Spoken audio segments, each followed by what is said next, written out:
کس کی آمدنی کہاں تک ہو تو اس کو یہ ریٹرن فائل کرنی چاہیے؟ آپ کوئی کنسلٹنسی دے رہے ہیں، آپ وکالت کر رہے ہیں، آپ کوئی دکان چلا رہے ہیں، آپ کوئی سروسز کسی کو بھی دے رہے ہیں، اگر آپ کی سالانہ آمدنی تو آپ نے اس کا گوشوارہ فائل کرنا ہے۔ چاہے آپ کا جو بزنس ہے وہ لاس میں ہے یا پروفٹ میں ہے، اس میں بھی کوئی تخصیص ہے یا اس نہیں؟ میں تخصیص ہے، جو قانون بن جاتا ہے وہ سینٹ اور اس کے بعد صدر کی جب اس پہ مہر لگ جاتی ہے سگنیچر کی تو پھر وہ قانون بن جاتا ہے۔ اشتہارات سٹاپس پہ لگا دیے جاتے ہیں جی اپنا سالانہ گوشوارہ یا ٹیکس ریٹرن فائل کریں، فائلر بنیں۔ ان ٹرینڈ لوگ ہوتے ہیں، ایسی کسی وکیل کے ساتھ یا چارٹرڈ اکاؤنٹنٹ کے ساتھ یا کسی ٹیکس کنسلٹنٹ کے ساتھ 6 مہینے سال کام کیا اور اس سے وہ اپنے آپ کو سمجھتے ہیں کہ ہم فائلر بن گئے۔ لاہور ٹیکس بار سن 1947 سے مارز وجود میں آئی ہے۔ فائلر بننے کے ہمیں فوائد کیا کیا ہیں؟ جو ٹیکس گزار ہے اس کی بھی مدد کریں گے اگر اس کے ساتھ کوئی زیادتی ہو رہی ہو۔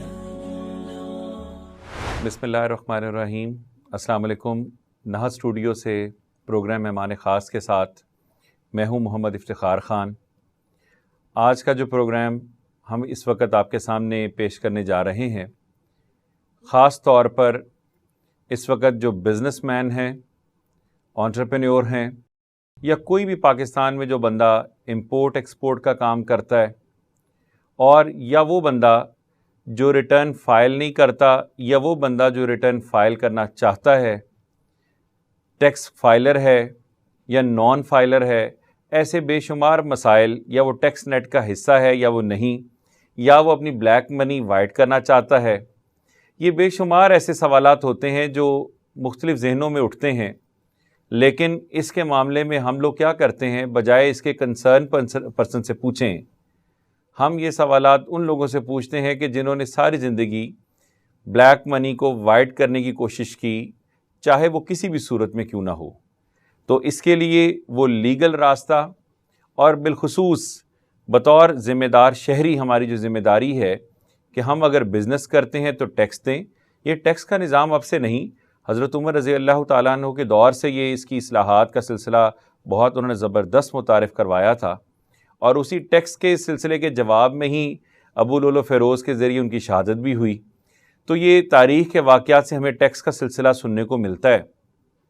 لیکن ہم کروڑوں کے کاروبار تو کرتے ہیں، لیکن ہر معاملے میں کہتے ہیں پاکستان ترقی نہیں کرتا۔ پاکستان ترقی نہیں کرتا۔ پاکستان ترقی تب کرے گا کہ اگر میں کروڑ پتی ہوں تو میں اپنا ڈیو، جو میری رسپانسبلٹی ہے، جو مجھے ٹیکس پے کرنا ہے، وہ کرنا چاہیے۔ دوسری طرف ہمارا گورنمنٹ سے بھی شکوہ ہوتا ہے کہ ہمارا ہر چیز پہ بھی ٹیکس لیا جا رہا ہے، اس کے باوجود آپ مطالبہ کرتے ہیں کہ ٹیکس دیں۔ ایسے ہی ملے جلے بہت سارے سوالات جو آپ کے ذہنوں میں ہوں گے۔ انشاءاللہ آج ہمارے ساتھ جو مہمان شخصیت، مہمان خاص کی زینت ہیں، لاہور ٹیکس بار ایسوسی ایشن کے پریزیڈنٹ ہیں محمد نعمان یحییٰ صاحب۔ السلام علیکم جی۔ وعلیکم السلام۔ ویلکم ٹو دا شو جی، اور بہت شکریہ آپ نے مصروفیات میں سے وقت نکالا۔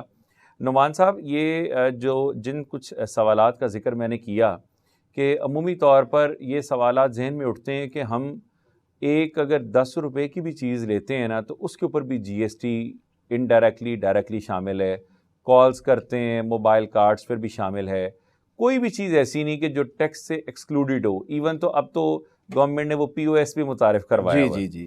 تو پھر یہ تمام چیزیں دینے کے بعد کیا ایسی وجوہات ہیں کہ جو پھر بھی ٹیکس نیٹ کے دھارے میں لانے کے لیے ریٹرن فائل کرنا ضروری ہے؟ اور یہ بتائیے گا کہ کس کی آمدنی کہاں تک ہو تو اس کو یہ ریٹرن فائل کرنی چاہیے؟ بہت شکریہ جی۔ پہلے ہم شروع کرتے ہیں کہ کس کے بندے کے اوپر یہ ٹیکس لاگو ہوتا ہے۔ اگر آپ کاروبار کوئی بھی کر رہے ہیں اور کاروبار میں اگر آپ کی سالانہ آمدنی 4 لاکھ یا اس سے زیادہ ہے تو آپ نے انکم ٹیکس کا گوشوارہ فائل کرنا ہے۔ صحیح۔ یہ ہو گیا کاروبار کے لیے۔ آپ کوئی کنسلٹنسی دے رہے ہیں، آپ وکالت کر رہے ہیں، آپ کوئی دکان چلا رہے ہیں، آپ کوئی سروسز کسی کو بھی دے رہے ہیں، اگر آپ کی سالانہ آمدنی ٹیک ہوم ارننگ جو ہے اگر سالانہ 4 لاکھ ہے یا اس سے زیادہ ہے تو آپ نے اس کا گوشوارہ فائل کرنا۔ یعنی چاہے آپ بزنس مین ہیں یا آپ جابین ہیں؟ نہیں، جاب کے لیے ڈیفرنٹ ہے جی۔ بزنس مین ہے تو آپ نے 4 لاکھ روپے جو اگر آپ سالانہ آمدنی اگر کما رہے ہیں، سالانہ آمدنی کا مطلب یہ نہیں ہے کہ آپ نے گھر کے خراجات کرنے کے بعد بھی اگر 4 لاکھ بچا لیے، جو آپ گھر لے کے جا رہے ہیں جس سے آپ اپنے گھر کو چلا رہے ہیں، وہ اگر 4 لاکھ سے زیادہ ہے تو آپ نے اس پہ ٹیکس دینا ہے اور آپ کے اوپر ذمہ داری ہے، قانونی ذمہ داری ہے کہ آپ گوشوارہ فائل کریں۔ اچھا، اس میں مجھے یہ بھی بتائیے گا کہ چاہے آپ کا جو بزنس ہے وہ لاس میں ہے یا پروفٹ میں ہے، اس میں بھی کوئی تخصیص ہے؟ اس میں تخصیص ہے. اس میں یہ ہے کہ اگر آپ کے پاس NTN ہے اور آپ ریگولر اپنی ریٹرن فائل کر رہے ہیں، آپ نے اپنے انٹرو میں بھی کہا کہ فائلر اور نان فائلر کا ایشو چلتا ہے، اور اگر آپ فائلر رہنا چاہتے ہیں تو اگر آپ کا لاس بھی ہے تو آپ کو پھر بھی اپنا گوشوارہ فائل کرنا ہے. دوسری میں گزارش کر رہا تھا سیلریڈ پرسن کے لیے اگر آپ کی 6 لاکھ تک آمدنی ہے سالانہ، جسے آپ کہہ لیں 50,000 روپے مہینہ اگر آمدنی ہے، تو آپ کو ضرورت نہیں ہے اپنا گوشوارہ فائل کرنے کی. صحیح جی، یعنی یہ آگے ٹیکس کے نیٹ کے دھارے میں وہ لوگ لائے جائیں گے جن کی سیلری 6 لاکھ سے اوپر ہے، سالانہ سیلری، منتھلی نہیں. منتھلی. صحیح. اچھا مجھے یہ بتائیے گا کہ ایک طرف تو یہ کرائٹیریا بنا دیا گیا، دوسری طرف جب یہ پچھلے رمضان کے اندر گورنمنٹ نے جب یہ سلسلہ دے دیا کہ آپ ریئل اسٹیٹ میں انویسٹ کریں اور آپ سے اس بارے میں کوئی سوال نہیں پوچھا جائے گا، یہ چیز کیا ہے کہ جب پراپرٹی کو ایک بوم آیا، چاہے وہ اس صورت میں آیا، بلیک منی وائٹ ہوئی، کیا یہ واقعی فیوچر میں ایسا رہے گا؟ یہ گورنمنٹ اب تو چلے گی، پوچھا بھی جا سکتا ہے؟ نہیں، جو قانون بن جاتا ہے وہ سینٹ اور اس کے بعد صدر کی جب اس پہ مہر لگ جاتی ہے سگنیچر کی، تو پھر وہ قانون بن جاتا ہے، اور جو اس قانون کے دھارے میں آتا ہے اور اس لمٹ کے اندر آئے گا وہ اس کے تو نہیں پوچھا جائے گا. لیکن آپ یہ دیکھیے کہ ہمارے ہاں تو پچھلی گورنمنٹ میں لیجسلیشن والا معاملہ تو نہ ہونے کے برابر تھا. جو ہمارا صدارتی محل تھا وہ تو آرڈیننس کی فیکٹری زیادہ تر چلتا رہا ہے. قانون یہ کہتا ہے کہ اگر آرڈیننس اگر آپ کا آئے گا تو 90 دن کے بعد وہ جو ہے آرڈیننس جو ہے نا ختم ہو جائے گا. 90 دن تک اس کی لائف ہے، انٹل انلیس کہ اگر دوبارہ اسمبلی میں وہ پاس نہ ہو. وہ علیحدہ بات ہے، وہ ایک لیگل ڈسکشن ہے. لیکن یہ ہے کہ اگر ہم بات کریں کہ ہمارے جو قوانین میں جیسے ایمنسٹی کی آپ نے بات کی، وہ ایک پراپر پروسیجر کے تحت ہوئی ہے اور وہ لیجیٹمیٹ ہے، اس کے اوپر قانون کی ہماری پارلیمنٹ کی مہر ہے. اگر کسی نے اس ایمنسٹی کے تحت کوئی بھی انویسٹمنٹ کی ہے، کوئی گھر بنا رہا ہے یا ملٹی سٹوری بلڈنگ ہے، تو وہ اس کو پورا اس کا فائدہ ہوگا، وہ اس حد تک کوئی ایشو نہیں ہوتا. اچھا، گوشوارے جب فائل کرنے ہوتے ہیں ہمارے ہاں عمومی طور پر ایک تو اشتہارات سٹاپس پہ لگا دیے جاتے ہیں، جی اپنا سالانہ گوشوارہ یا ٹیکس ریٹرن فائل کریں، فائلر بنیں. اس میں پہلے تو مجھے یہ بتائیے کہ ہم ایک اگر لے مین کے طور پہ میں پوچھوں کہ فائلر بننے کے ہمیں فوائد کیا کیا ہیں؟ سب سے پہلے تو میں بات کرتا ہوں کہ جیسے آپ نے بات کی فائلر کی اور اشتہارات کی، پنجاب بار کونسل جو ہے ہماری وکلاء کی ریگولیٹری باڈی ہے. اس میں قانون میں کوئی ہمیں اجازت نہیں ہے، ہم نہ ہی اپنا ذاتی کاروبار کر سکتے ہیں، بزنس کر سکتے ہیں، اور نہ ہی ہم اشتہار دے سکتے ہیں. صحیح. ہمیں ایک قانون کے مطابق ایک خاص میئرمنٹ کا ہم ایک بورڈ لگا سکتے ہیں، اس کے علاوہ ہمیں اجازت نہیں ہے. تو یہ جو کام کرتے ہیں یہ بیسکلی ایلیگل ہے، اور عموماً وہ لوگ کرتے ہیں جو زیادہ تر وکلاء نہیں ہیں اور انٹرینڈ لوگ ہوتے ہیں. ایسی کسی وکیل کے ساتھ یا چارٹرڈ اکاؤنٹنٹ کے ساتھ یا کسی ٹیکس کنسلٹنٹ کے ساتھ 6 مہینے سال کام کیا اور اس سے وہ اپنے آپ کو سمجھتے ہیں کہ ہم فائلر بن گئے. ایسے لوگوں کو ڈسکریج کرنا چاہیے. اور اصل بات یہ ہے کہ ہمارے پاس کیونکہ ٹیکس بار کے حوالے سے بھی لوگ آتے ہیں اور لوگ ہمارے پاس شکایتیں بھی لے کے آنا شروع ہوئے ہیں کہ جی ہم نے کسی سے ریٹرن بنوائی اور یہ اخبار میں اشتہار دیکھا، یا ہم نے جس طرح درختوں پہ لگے ہوئے ہوتے ہیں یا SMS پہ آ گیا 2000 میں ریٹرن بنوائیں، وہ بنوائی ہے. تو جب ہم آپ سے کہتے ہیں بھائی آپ نے ریٹرن فائل کرنے کے لیے کوئی تحقیق کی کہ ہم نے کس بندے کے پاس جانا ہے؟ اگر ہم نے کوئی کپڑا خریدنا ہو تو اس کے لیے ہم کوشش کرتے ہیں اچھے سے اچھی جگہ جائیں اور کوشش کرتے ہیں، ہم پیسے خرچتے ہیں. یا ہم نے کوئی ذاتی اپنی کوئی گاڑی لینی ہو تو کتنی تحقیق کرتے ہیں. تو وہ تحقیق کیے بغیر ان کا جی یہ 2000 روپے میں بنا لو فائلر. تو ابھی 3 دن پہلے میرے پاس ایک کیس ہے، میں نے کہا جی آپ نے ریٹرن کتنے میں بنوائی تھی؟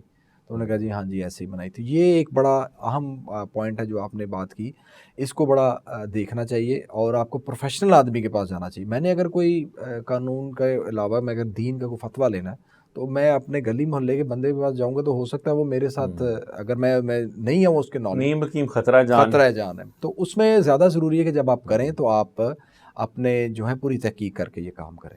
تو یہ تو بہت ضروری ہے. اس میں اسی سوال میں پہلے ایسا جو سوال کا آپ نے جواب دیا، مجھے بتائیے گا اس کے لیے پھر باقاعدہ جو ہماری ٹیکس بار ہے انہی لوگوں سے، کنسرن لوگوں سے ہی فائلر ہونا چاہیے؟ جی بالکل. لاہور ٹیکس بار سن 1947 سے مارز وجود میں آئی ہے اور 1947 سے لے کے آج کی تاریخ تک الحمدللہ وہاں پہ ہر سال الیکشن ہوتے ہیں اور الیکشن کے پروسیس سے ہی ہم لوگ الیکشن لڑ کے آتے ہیں اور بنتے ہیں. اور وہاں پہ ہمارے پاس تقریباً 6-7 ہزار وکلاء ہیں جو کہ ٹیکس بار کے ساتھ رجسٹرڈ ہیں. اور آپ کو ان سے کام کروانا چاہیے. اور اس حوالے سے کیونکہ اگر کسی وکیل کا ہوگا ایسا کام تو ہم بھی ان کی جو ٹیکس گزار ہے اس کی بھی مدد کریں گے اگر اس کے ساتھ کوئی زیادتی ہو رہی ہو. کیونکہ دیکھیں اگر اس نے ہاں جی جو چیز فائل میں اس نے اگر صحیح نہیں ریٹرن فائل ہوئی, اس کے اندر کچھ چیزیں ایسٹ زیادہ شو ہو گئے, کل کو اس کے لیے بھی پرابلم ہو جائے گا. جیسے بھی رسیدیں مانگی جاتی ہیں سیاستدانوں سے تو وہی مسائل بنے ہوئے. اچھا اس میں نعمان صاحب ساتھ یہ بتائیے گا کہ جب یہ لوگ فائل کروانے جائیں گے آپ کے ٹیکس بار سے تو جو آپ کے وہاں وکلا ہیں عمومی طور پہ کیا فیس چلتی ہے ویسے اس کی؟ یہ تو مین ٹو مین ویری کرتی ہے. ایک بندہ جس طرح میں نے بتایا 2000 میں ریٹرن بناتا ہے, ایک بندہ ہے اور وہ پھر ریٹرن بناتے ہیں زیرو کی عموماً. ایسٹ وہ ہمارے پاس آتے ہیں جی ہم نے یہ پورے ایسٹ دیے تھے وہ نہیں لکھتے. اب دوسری طرف وہ جو لوگ نان پروفیشنل ہوتے ہیں جیسے عطائی وکیل ہیں, عطائی ڈاکٹر ہیں, وہ کہتے ہیں کہ ہمیں تو جو 2000 میں ہم کتنی محنت کریں یا 5000 میں ہم کتنی محنت کریں, ڈیپینڈ کرتا ہے آپ کے کام کی نوعیت پہ ڈیپینڈ کرتا ہے. وکلاء کی جو اپنا ایکسپیرینس ہے اس کے حساب سے وہ پیسے لیتے ہیں. کسی بندے کی منیمم فی 50,000 ہے, کسی کی 20,000 روپے ہے. یہ ویری کرتا ہے مین ٹو مین. پھر کام کی نوعیت کے بھی ہوتا ہے. ایک تو فائلنگ ہے نا, پھر اس کے بعد ایپلیٹ ورک شروع ہو جاتا ہے, اسیسمنٹ ورک شروع ہو جاتا ہے. تو مختلف سٹیپس کی مختلف جو ہیں فی اسٹرکچر ہوتے ہیں اور یہ مین ٹو مین ویری کرتا ہے. اور میرے سوال کا دوسرا حصہ یہ تھا کہ فائلر بننے کا ہمیں ایک تو اخلاقی طور پر ایک بات ایک طرف ہے, ہمیں ویسے معاشی اور دنیاوی طور پر یہ بتائیے کہ ایک بندے کو فائلر ہونے کا کیا بینیفٹ ہوگا؟ سب سے بڑا تو اب بینیفٹ ہے کہ جو آپ کے بینکس کی ٹرانزیکشنز ہیں, اس کے علاوہ آپ نے گاڑی کوئی لینی ہے اس میں آپ کو ٹیکس کی چھوٹ ہے. اگر آپ فائلر ہیں مثال کے طور پہ تو آپ نے 10,000 روپے ٹیکس دیا ہے, اگر نان فائلر ہے تو 20,000 ٹیکس دینا پڑے گا. آپ اپنی گاڑی کی رجسٹریشن میں کرائیں گے اس میں فائدہ ہوگا. آپ کوئی پراپرٹی خرید رہے ہیں, پراپرٹی کی خرید و فروخت میں آپ کو فائدہ ہوگا. اسی طرح آپ کو بائک لے رہے ہیں, اس طرح کی مختلف جو ہے بزنس ٹرانزیکشن آپ کرتے ہیں اور اس میں اگر آپ فائلر ہیں اور جو آپ ایسٹ خرید رہے ہیں اس میں آپ کو آلموسٹ 50% ریبیٹ ملتا ہے. اسی طرح اگر دیکھیں تو اب تو ٹرانزیکشن میں تو مجھے لگتا ہے لاسٹ گورنمنٹ ختم ہو گیا ہے. بزنس ٹرانزیکشن کا ختم ہو گیا ہے. وہ تھا کیش ٹرانزیکشن یا پہ تھا, وہ ختم ہو گیا ہے. اور وہ فائلر نان فائلر کا کانسیپٹ ختم کر دیا گیا. ٹھیک ہو گیا. اور تیسرا ساتھ یہ بتائیے گا کہ ریٹرن فائل کرتے وقت اگر آپ کسی کے پاس بھی جا رہے ہیں تو کن چیزوں کا خیال رکھنا بہت ضروری ہے؟ بہت اہم سوال ہے. سب سے پہلے ہے کہ آپ نے اپنی تمام ایسٹس کی ڈیٹیل خود بنانی ہے. خاص طور پہ اگر آپ نے ایک سال میں جو کوئی خریدے ہیں, مثال ہے آپ 2-3 سال سے گوشوارہ دے رہے ہیں, کچھ ایسٹس آپ کے پاس ہیں, جس سال میں آپ دے رہے ہیں اس فائنینشیل ایئر کے جو پرچیز کی ہیں ڈیٹیلز, پراپرٹیز یا کچھ بیچی ہیں, کوئی گاڑی لی ہے, وہ پہلے تو ایک ڈیٹیل آپ اپنے ٹیکس کنسلٹنٹ کے ساتھ ڈسکس کریں. اور ڈسکس کرنے کے بعد پھر جب آپ وہ ڈسکس کر لیں تو ایک ان سے ڈرافٹ ریٹرن لیں. یہ بہت ضروری ہے کہ جو ہم نہیں لیتے. ڈرافٹ ریٹرن لیں. ڈرافٹ ریٹرن لے کے چیک کریں کہ میرے بینک اکاؤنٹ, میری پراپرٹیز, میری جیولریز, میرا کیش ان ہینڈ, ہر چیز میری ڈکلیئر ہے. اور اگر میری کوئی لائبلٹی ہے, مثال ہے میں نے بینک سے کوئی قرضہ لیا ہوا ہے as a per business man نہیں, ایز اے پرسنل لون لیا ہوا ہے, وہ بھی شو کرنا, وہ بھی میرا شو ہونا چاہیے. اور میری کوئی ایسی کوئی میں نے انویسٹمنٹ کی بھی ہے, اسپیشل سیونگ سرٹیفکیٹ ہیں, ان کی انکیشمنٹ ہوئی ہے, یہ چیزیں دیکھنا بہت ضروری ہے. ڈرافٹ ضرور لیں, ڈرافٹ ایک دفعہ دیکھیں اور پھر اس کے بعد ریٹرن بنائیں, اور پھر اس کو جو ہے نا اپنے ٹیکس کنسلٹنٹ کو کہیں کہ آپ ریٹرن جمع کرائیں. اچھا نعمان صاحب ساتھ یہ بھی آتا ہے, میں آپ کو بتاتا ہوں جب سے ریٹرن فائل کرنا شروع کیا آج سے 10-11 سال قبل, تو مجھے بھی ہوتا تھا کہ نا ہم یہ اس کو بندے جو پوچھ رہا ہے نا یہ FBR میں کام کرتا ہے, اس کو صحیح نہ بتائیں. گاڑی بھی چھپانے کی کوشش میں نے بھی کی اور یہی ہوتا رہا, اس کو پراپر ایسٹ نہ بتائیں, یہ ہو سکتا ہے پیسے بھی بڑھا دے, اور دوسری طرف یہ ہو سکتا ہے مجھے کہے کہ جی آپ کو ٹیکس بھی زیادہ پے کرنا پڑے گا. تو اس میں کیا ہمیں 1-8 سال پھر میں نے کچھ بزنس مین کو میں یہ بھی دیکھتا ہوں جو دوست احباب ہیں وہ کیا کرتے ہیں کہ یہ اب اس سال نہ شو کرنا, یہ نا اگلے سال والے میں ایڈ کر دینا, یا گاڑی ابھی نہ شو کریں یہ اگلے میں شو کر دیں, یا فلاں میری پراپرٹی ابھی نہ شو کریں اگلے میں شو کر دیں.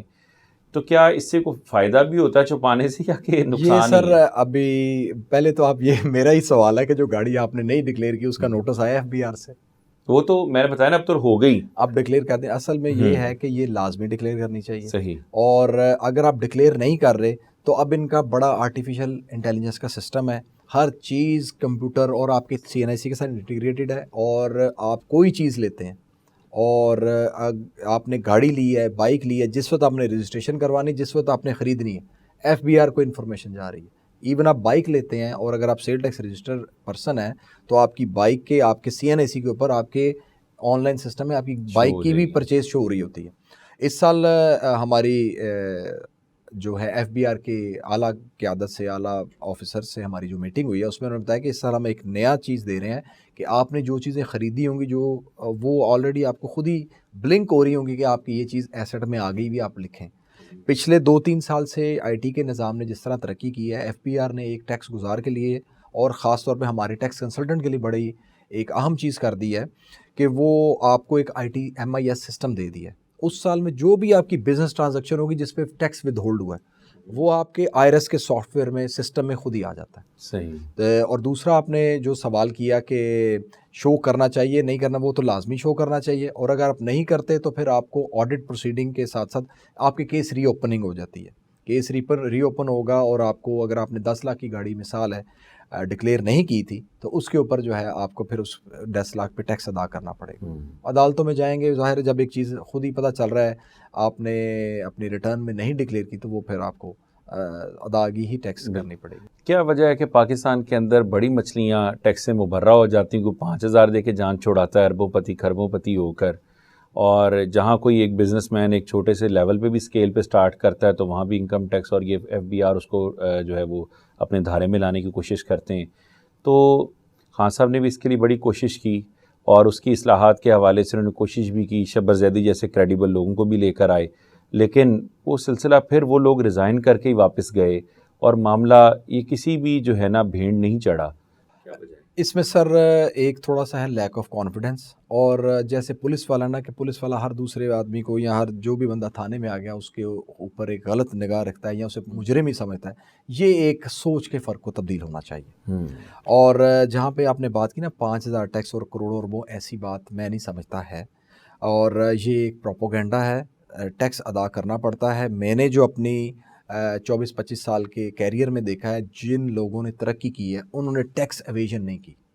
یہ میں اپنے 24-25 سال کا جو ہے تجربے کی بات کر رہا ہوں. جس نے ترقی کرنی ہے نا وہ ٹیکس نہیں بچاتا. ٹیکس پلاننگ کرنا اور چیز ہے، لیکن یہ ہے کہ ٹیکس ایویژن جو ہے نا میں نے نہیں کرتے ہوئے. یہ تو آپ بات کر رہے ہیں کہ جنہوں نے ترقی کی ہے. ہاں جی. کچھ لوگوں نے یہ بھی تو کہا نا کہ لندن تو دور کی بات، ہماری پاکستان میں بھی کوئی جائیداد نہیں، اور ٹیکس کی جب ان کی بات کرتے ہیں تو اتنی تھوڑی اماؤنٹ ہے کہ اس کے مقابلے میں وہ ایم این ایز جن کی واقعتاً اتنی جگہ نہیں ہے، نظر بھی آتا ہے ان کا ٹیکس ان سے زیادہ ہے.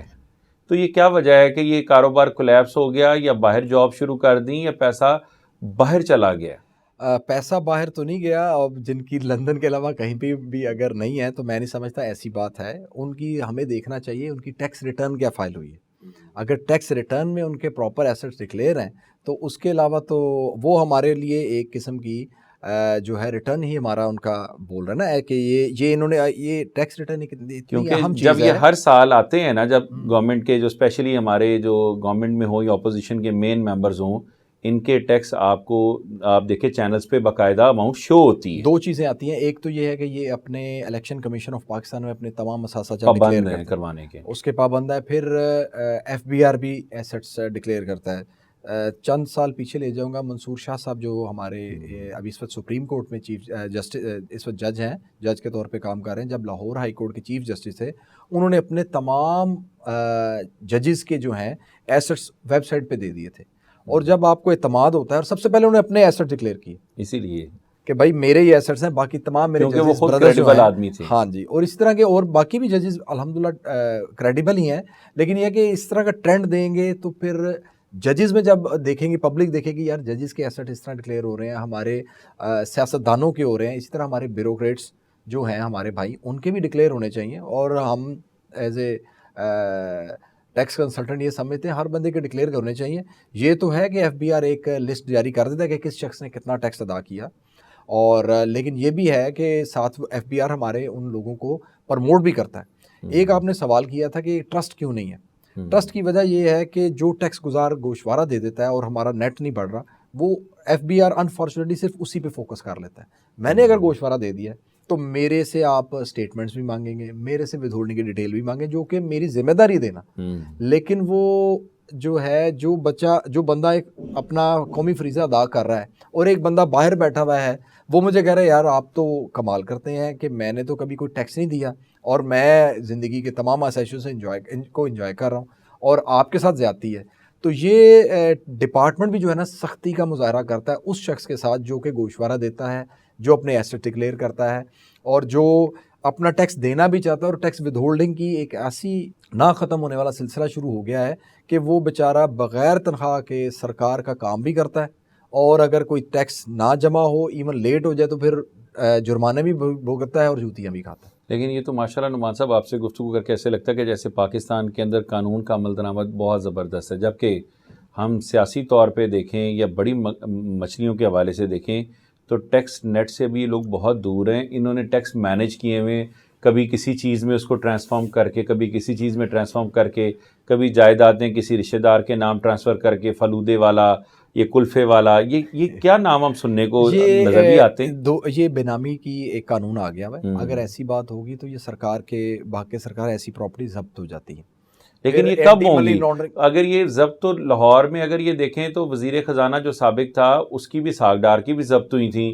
یہ بھی جو سر محل کو بھی کوشش کی تھی واپس کہ کسی رسویس لیٹر لکھا جائے, جس کی وجہ سے گیلانی صاحب بھی اس وقت جو تھے کنوکٹ ہوئے.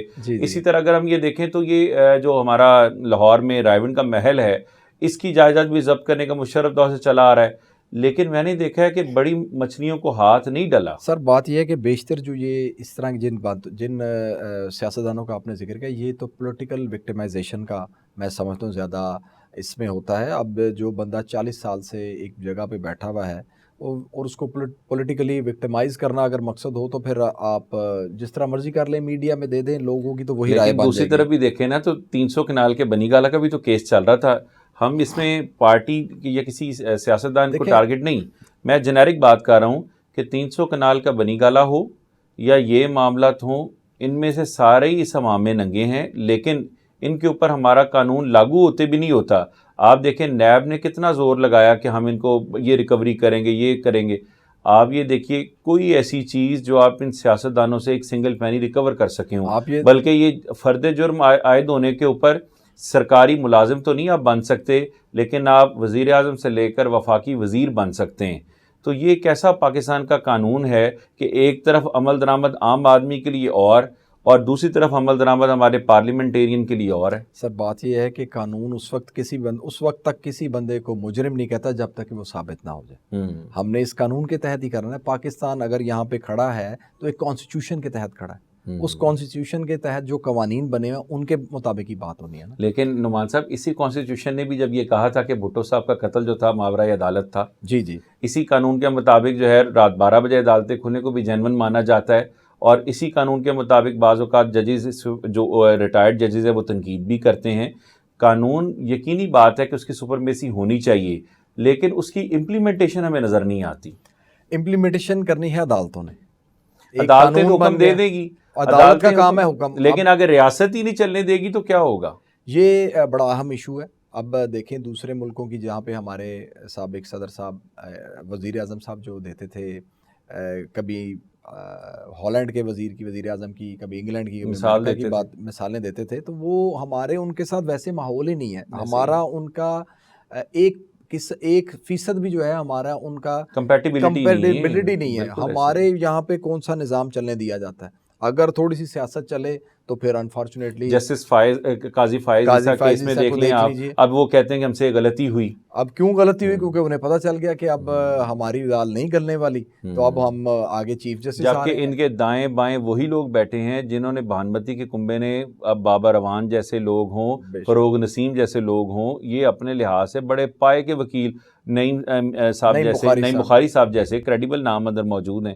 تو کیا یہ مشورہ دیتے ہیں, ان کو یہ نہیں پتہ لگتا کہ اس کی چیز اصل میں جو پاور ہے نا, پاور اس وقت بندے کو نا دماغ خراب کر دیتی ہے, اور یہ وجہ ہے جس کی وجہ سے ہماری قوم کا یہ نقصان ہوا, ہمارے پاکستان کی تنزلی کی اور پاکستان کی جگ ہنسائی ہوئی پوری دنیا میں جیسے یہ کام کرتے ہیں.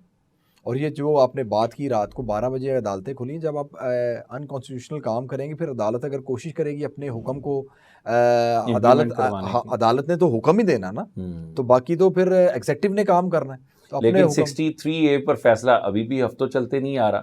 آ جائے گا, وہ وقت کے ساتھ ہے. اس میں تو ڈیلی جو ہے ڈفرینٹ جو ججز صاحبان ہیں, جو ہمارا لارجر بینچ ہے, وہ سنتا ہے روز سوالوں جو آپ کی نشست چلتی ہے اس کو کھلا رہے ہیں اور آگے لے کے چل رہے ہیں. یہ میں سمجھتا ہوں یہ جو ہے نا, اس معاملے میں آپ کی بات بالکل ٹھیک ہے فیصلہ جلدی آ جانا چاہیے. جسٹس ڈیلیڈ جسٹس ڈینائڈ والی بات ایسے ہے. ہی جسٹس ڈیلے ہو جائے گا. اب دیکھتے ہیں اخبارات میں بھی آتا ہے شارق جتوئی کیس ہو یا ایسے معاملات ہمارے سامنے ہائی پروفائل کیس تھے, لیکن آپ دیکھیں ان کا فیصلہ نہیں ہوا, اور بندے باہر چلے گئے سارے, اور جو احتساب یہاں کرنے آئے تھے وہ بھی راتوں رات دبئی غائب ہوئے. یہ معاملہ بڑا عجیب ہے, اور جیسے حکومت ختم ہوئی ہے چلے جاتے ہیں, بیک بریف کیس بناتے ہیں اور غائب ہو جاتے ہیں. یہ سلسلہ ہر حکومت میں چلے آ رہا ہے, اور یہ وہی لوگ ہیں کہ جو پارٹیاں بدلتے جاتے ہیں. اس کی یہ وجہ یہ ہے نا کہ ہماری اس جمہوریت کو بھی تو انفارچونیٹلی کنٹینویشن نہیں ملتی. جب ہائیبرڈ مارشل لا لگا دیا جائے گا پاکستان. اچھا, اور اسی طرح یہ بھی بتائیے کہ جب ایک شخص جو ہے, ہم ایک پراپرٹی رینٹ پہ لیتے ہیں جی, جو میرے دیکھنے میں چند سالوں میں, میرا چونکہ چھوٹا سا میں نے اسمال اسکیل بزنس کیے تو مجھے اس میں تجربہ ہوا, لینڈ لارڈ یہ چاہتا ہے, جو پرانا کھنگ ہے وہ یہ چاہتا ہے کہ اگر میں کرایہ 8 لاکھ آپ سے لیتا ہوں تو ہم ایک رینٹ ڈیڈ 2 لاکھ یا لاکھ والی کرتے ہیں جو ہم نے شو کرنی, تاکہ میری ٹیکس سلیب اوپر نہ جائے. جی جی جی, ایسے ہوتا ہے. اس میں مجھے بتائیں کہ رینٹ کے اوپر کتنی اماؤنٹ پہ ٹیکس لگتا ہے, اور یہ جو ٹیکس سلیب وہ نیچے لانے کے لیے جو یہ کاریگری لگاتے ہیں, پیسے ہم سے زیادہ لے کر اماؤنٹ تھوڑی شو کرتے ہیں. ایسے میں 20 لوگوں کو جانتا ہوں, لیکن وہ لوگ دودھ کے دھلے بھی ہیں, فائلر بھی ہیں, اور کسی بھی طرح ان کو واسا کو پتہ لگ جاتا ہے کہ مکان 10 مرلے کی بجائے 1 کنال کا ہے, بل اب 1000 نہیں 2000 آئے گا. ایف بی آر کہاں سوئی ہوئی ہے؟ آپ کا کہنا بالکل درست ہے, لیکن اس میں یہ ہے کہ اس میں قانون کا تو کوئی قصور نہیں ہے. جب 2 انڈیویجولز کی آپس میں انڈرسٹینڈنگ ہے, میں ایک بلڈنگ کرائے پہ لینا چاہتا ہوں, مثال کے طور پہ میں اپنا آفس بنانا چاہتا ہوں, اور مجھے وہ بلڈنگ یا وہ مجھے جگہ میرے کاروبار کے حوالے سے سوٹ کرتی ہے, تو میں جب لینڈ لارڈ کے پاس جاتا ہوں اور لینڈ لارڈ کہتا ہے جی میں تو آپ کی 15,000 روپیہ کرایہ ڈکلیئر کروں گا, بے شک میں آپ سے 40,000 لوں, اور میں 40,000 روپے جو باقی پیسے ہیں وہ میں آپ سے اگر کیش لوں گا, تو اگر میں اس چیز کو مانتا ہوں تو اگلا تیار ہوگا نا, ورنہ میں دکان بلڈنگ چھوڑ جاؤں گا. مجھے یہ پتا ہے کہ میں نے چھوڑ دینی ہے, موقع کی جگہ کوئی اور تیسرا بندہ آ جائے گا. یہ اس میں قانون کا قصور نہیں ہے, لیکن یہ انڈیویجولز کی تربیت کی ضرورت ہے. ہمارے ریٹ آف ٹیکس پراپرٹی میں ریلیٹیولی کم ہے, اور خاص طور پہ انڈیویجول لیول پہ یہ کام ہوتا ہے. لیکن نعمان صاحب اس میں دوسری طرف یہ دیکھیے, میں آپ کی بات کاٹ رہا ہوں, اگر ہم اس کے ایگریمنٹ نہیں بھی کرتے, وہ ایک فیک بنا کے دے دیتا ہے, اس کے پاس ہمارے پورے کریڈینشلز تو ہیں. اس میں دیکھیں نا, اگر تو ایک کمرشل اسٹیبلشمنٹ ہے اور ایک ہے ریزیڈنشل گھر. کمرشل اسٹیبلشمنٹ میں تو لینڈ لارڈ اپنا جو ٹیننٹ ہے اس سے پوچھا جا سکتا ہے کہ بھئی یہ لینڈ لارڈ آپ کو کتنا کرایہ دے رہا ہے. قانون میں اس میں اجازت تو ہے, قانون پوچھا نہیں جاتا, اس کو پوچھنے کے لیے پورا لا امپلیمنٹ کرنا پڑتا ہے, پوری کوشش کرنی پڑتی ہے, لیکن وہ کہتے ہیں نا کہ جو آ گیا جیتا ہے تیرے زلف کے سر ہونے تک, وہ اتنی دیر ہو جائے گی. لیکن پھر اس میں وہ بڑی مچھلی پھر نکل رہی ہے, کیونکہ اس نے کرایہ کروڑوں میں سال میں وصول کیا, آگے شو کم کیا, اور تیسری گیم اور کرتے ہیں کہ مجھے اس میں 20% شیئر ہولڈر ظاہر کر دیا جائے تاکہ میں اس میں ٹیکس میرا جو ہے وہ بچ جائے. وہ تو خیر میرا نہیں خیال ایسی بات ہے, لیکن ایک اور بات یہ ہے نا کہ جب میں نے 4 لاکھ روپے کرایہ شو کرنا تھا اور میں 1 لاکھ روپے کر رہا ہوں, تو 30 لاکھ روپے میں آؤٹ آف پاکٹ دے رہا ہوں, تو مجھے جو 3 لاکھ روپیہ آ رہا ہے وہ میں بھی تو سرکار کو نہیں بتا رہا. بالکل ایسے, تو مجھے بھی تو اس حساب سے ایک ایڈوانٹیج مل رہا ہے. اچھا, مجھے اب یہ بتائیے گا کہ جو بلڈنگ رینٹ پہ لیتا ہے اور جو بلڈنگ رینٹ پہ دے رہا ہے, اس کا ود ہولڈنگ ٹیکس دونوں میں سے کون رسپانسیبل ہے؟ ود ہولڈنگ ایجنٹ ہوگا جو کرائے پہ لے رہا ہے جگہ, اگر وہ ایک پرائیویٹ لمیٹڈ کمپنی ہے یا سیکشن 153(1)(a) کے تحت, جس طرح یا سیکشن 151 کے تحت جو ود ہولڈنگ ایجنٹ بنتے ہیں, جو بھی انکم ٹیکس آرڈیننس کے تحت ود ہولڈنگ ایجنٹ ہوگا وہ آپ کا کرائے پہ جو ہے ٹیکس ود ہولڈ کرے گا, ہر بندہ نہیں کرے گا. نہیں, میرا مراد یہ ہے کہ میں لینڈ لارڈ ہوں, میں نے آپ کو بلڈنگ رینٹ پہ دی ہے, آپ مجھے 4 لاکھ روپیہ کرایہ دے رہے ہیں. اب جو کرایہ دے رہے ہیں وہ آپ مجھے کیش میں دے رہے ہیں, چیک میں آپ بینک کے تھرو نہیں دے رہے, پھر تو وہ کہیں پہ بھی نہیں آئے گا, پھر وہ کہیں بھی نہیں آ رہا. اگر وہ آپ مجھے چیک کے تھرو بھی دیتے ہیں, بلیک اینڈ وائٹ کرتے ہیں, اب آیا کہ ود ہولڈنگ ٹیکس کس کی رسپانسبلٹی ہوگی؟ ود ہولڈنگ ٹیکس ہوگی یہ 4 لاکھ میں سے آپ کا, میں ٹیکس مثال کے طور پہ آپ کا بنتا ہے 25,000 روپیہ. ویسے کتنا بنتا ہے, میں یہ پوچھنا چاہ رہا ہوں. وہ تو ایک پورا چارٹ ہے, ٹیبل ہے, اس کے مطابق وہ ہوتا ہے. ویسے کوئی رف اماؤنٹ ہو کہ سال کا اتنا کرایہ ہو تو اتنا ود ہولڈنگ ٹیکس بنے گا. مثال ہے 2 لاکھ روپیہ اگر کرایہ ہے سال کا, تو 24,000 روپیہ آپ کا, 24 لاکھ 2 لاکھ روپیہ اگر مہینے کا کرایہ, 24 لاکھ روپیہ آپ کا اینول بن گیا. اس کے مطابق ایک سلیب دیا ہوا ہے, اس سلیب کے تحت مثال کے طور پہ آپ کا بنتا ہے 25,000 روپیہ مہینہ. کہ آپ کو میں نے جو 4 لاکھ دینا 2 لاکھ دینا ہے، 2 لاکھ میں سے 25,000 منہا کر کے 1,75,000 روپے آپ کو میں ٹیکس دوں گا. لیکن لینڈ لارڈ کہتا ہے مجھے آپ پورے دیں. تو پھر اس میں کل کو اگر کبھی پرابلم آتی ہے کہ FBR کہیں پکڑتا ہے یا کسی بھی طرح ہر جانے کا دعویٰ کہیں آتا ہے، تو پھر اس میں دونوں میں سے قانون کس کی طرف؟ اس میں 2 چیزیں، ایک تو یہ ہوتا ہے کہ کچھ لوگ کہتے ہیں کہ ہم نے آپ کو مارکیٹ سے سستی چیز دی ہوئی ہے، لہٰذا کرایہ ٹیکس اگر آپ میرا کاٹیں گے تو میں ادا نہیں کروں گا، آپ اپنی طرف سے خود ہی ادا کر دیں. مجھے ایک نظر آ رہا ہوتا ہے میں 2 لاکھ روپے پہ بلڈنگ لی ہوئی ہے، کرائے مارکیٹ میں اس کا ریٹ ہے 4 لاکھ روپے یا 3.5 لاکھ روپے، یا اگر میں چھوڑ دیتا ہوں اور میں کہیں اور جاتا ہوں تو ایسی صورت میں پھر ٹیکس پیئر خود ہی کہتا ہے کہ یار یہ پیسے ٹیکس کے میں آن بہاف آف لینڈ لارڈ جمع کرا دیتا ہوں. لینڈ لارڈ اس کا ایڈوانٹیج لے نہ لے وہ اس کا معاملہ ہے، لیکن اس کے سسٹم میں خود ہی آ جاتا ہے، اس کو ایڈوانٹیج ہو جاتا ہے یا اس کی مل جاتی ہے. لیکن جہاں پہ کیش کی ٹرانزیکشن ہے ادھر تو ظاہر ہے وہ کیش کو آپ نہیں پکڑ سکتے. بلیک اینڈ وائٹ پر ہی میں بات کر رہا ہوں کہ اگر کل کو ہوتا ہے کہ وہ بھی پے نہیں کر رہا ود ہولڈنگ اور آپ بھی پے نہیں کر رہے، کل کو کسی جگہ مسئلہ بنتا ہے تو پھر دونوں میں سے کون؟ ایسی صورت میں پھر میرے سے پوچھا جائے گا، کیونکہ میں نے اگر ایکسپینس شو کیا ہوگا اپنے انکم ٹیکس کے ریٹرن میں کہ میں نے 24 لاکھ روپیہ سال کا کرایہ دیا ہے تو میرے پہ لائبلٹی تھی میں ٹیکس ود ہولڈ کروں. اس طرح یہ ہوگا اگر ٹیکس پیئر اپنا ڈپارٹمنٹ جو ہے کوشش کر کے دیکھے 24 لاکھ روپے کرایہ میں نے کس لینڈ لارڈ کو دیا ہے تو اس کی ریٹرن منگوا کے دیکھے آیا کہ 24 لاکھ روپے اس نے کرایہ شو کیا ہے نہیں کیا. اگر نہیں کیا رہا تو پھر ان کے پاس ڈیفینیٹ انفارمیشن آ گئی کہ میں ٹیننٹ ہوں، میں نے 24 لاکھ روپیہ لینڈ لارڈ کو دیا ہے اور لینڈ لارڈ نے 5 لاکھ روپیہ سارا شو کیا. تو اس کا مطلب ہو گیا جو باقی پیسے آ گئے ہیں وہ اسکیپ اس نے کیے اور اس پہ ٹیکس ادا نہیں کیا. تو پھر وہ جو ڈیفینیٹ انفارمیشن آ جائے گی اس بیسس پہ پھر جو لینڈ لارڈ ہے اس سے سرکار حق بجانے پہ ٹیکس لینے کی.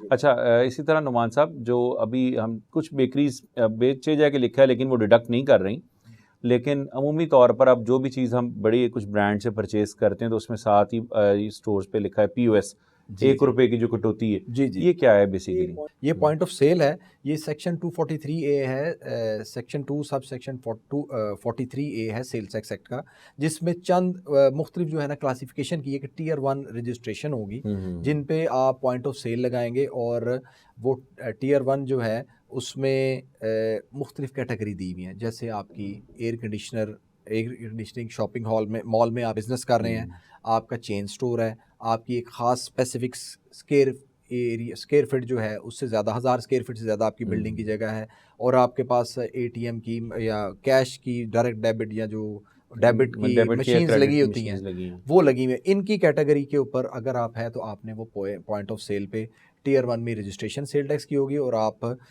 جو ہے نا ادا کریں گے جو بھی FBR کو بتائیں گے، ایک انٹیگریٹڈ سسٹم لگوائیں گے.